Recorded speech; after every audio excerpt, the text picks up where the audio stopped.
Di sini saya sebagai editor. Perkenalkan, nama saya Dewi Agistiawati, NIM 2210101125. Di sini saya sebagai aktor. Perkenalkan, nama saya Ari Soeharti, NIM 2210111120. Di sini saya sebagai sutradara. Perkenalkan, nama saya Widawi Lestari dengan NIM 2210101116. Di sini saya sebagai aktor. Perkenalkan, nama saya Nabila Wahita dengan NIM 2210101121. Di sini saya sebagai aktor. Di sini kami dari kelompok 1 akan membuat video edukasi penanganan dan asuhan awal pada kasus aspeksia neonatorum.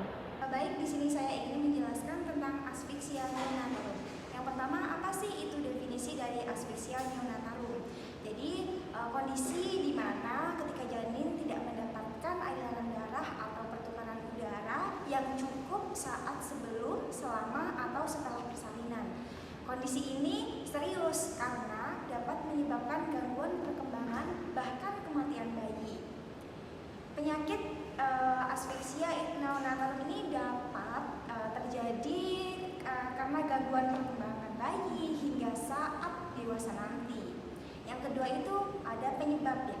Yang pertama itu ada penyebab penyakit membran hialin.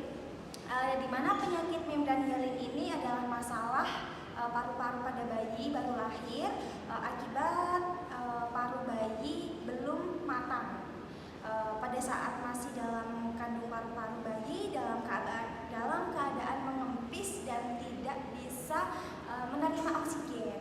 Yang kedua ada sindrom asfiksia mekonium, di mana sindrom asfiksia mekonium itu sesak nafas pada bayi yang terjadi akibat feses bayi baru lahir ini biasanya terhirup dalam pernafasan hingga masuk ke paru-paru. Yang ketiga itu ada transient tipiness of newborn atau yang disebut dengan TTN. Itu adalah sesak nafas yang terjadi pada bayi baru lahir akibat parunya masih banyak ya berisi oleh cairan amnion gitu atau cairan air ketuban. Selanjutnya yang keempat itu ada pneumonia, di mana pneumonia ini baru lahir sehingga paru tidak dapat mengambil oksigen. Faktor risiko yang dapat menyebabkan asfiksia neonatorum antara lain yang pertama, darah tinggi pada ibu. Kemudian yang kedua, cairan ketuban terdapat warna keruh. Yang ketiga, persalinan lama lebih dari 24 jam. Yang keempat, gawat janin. Yang kelima, perdarahan selama kehamilan. Yang keenam, berat badan bayi lahir rendah atau BBLR. Yang ketujuh, kelahiran prematur. Kemudian kedelapan, persalinan menggunakan alat bantu. Yang kesembilan, diabetes mellitus saat hamil.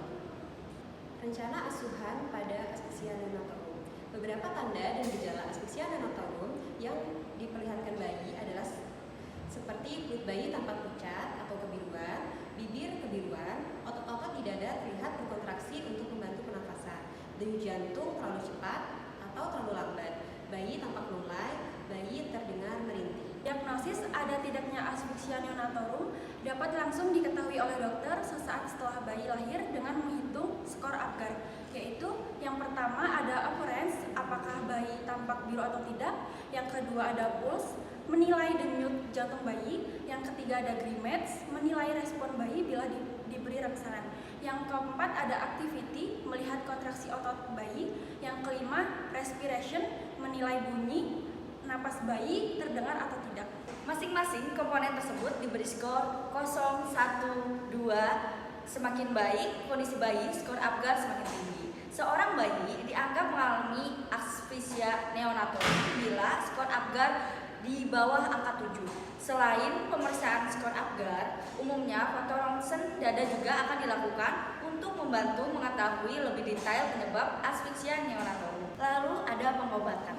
Cara mengobati asfiksia neonatorum yaitu berbeda-beda, bergantung pada penyebabnya. Namun secara umum, bayi yang mengalami asfiksia neonatorum akan mendapatkan yang pertama suplementasi oksigen, pemberian oksigen saat lahir dan perlu menjalani perawatan yang intensif di rumah sakit. Bila asfiksia neonatorum disebabkan oleh gangguan membran lain, umumnya bayi akan dipasangi alat bantu nafas. Lalu yang kedua, ada menyedot cairan ketuban keruh. Jika asfiksia neonatorum disebabkan oleh sindrom aspirasi mekonium, Segera setelah bayi lahir, dokter akan menyedot mekonium dan sepanjang saluran pernapasan menggunakan alat penyedot cairan. Selanjutnya, nomor 3 untuk cara pengobatannya pemberian antibiotik. Selain itu, umumnya antibiotik juga diberikan untuk mencegah dan mengatasi infeksi paru.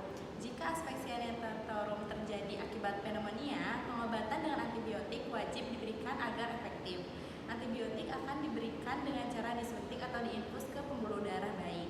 Selanjutnya ada komplikasi asphyxia neonatorum dapat menyebabkan efek menyeluruh berupa gangguan saraf, gangguan pernapasan, serta gangguan hati, otot jantung, dan ginjal. Sekian penjelasan dan edukasi yang bisa kami sampaikan. Mohon maaf apabila kesalahan kata. Terima kasih. Wassalamualaikum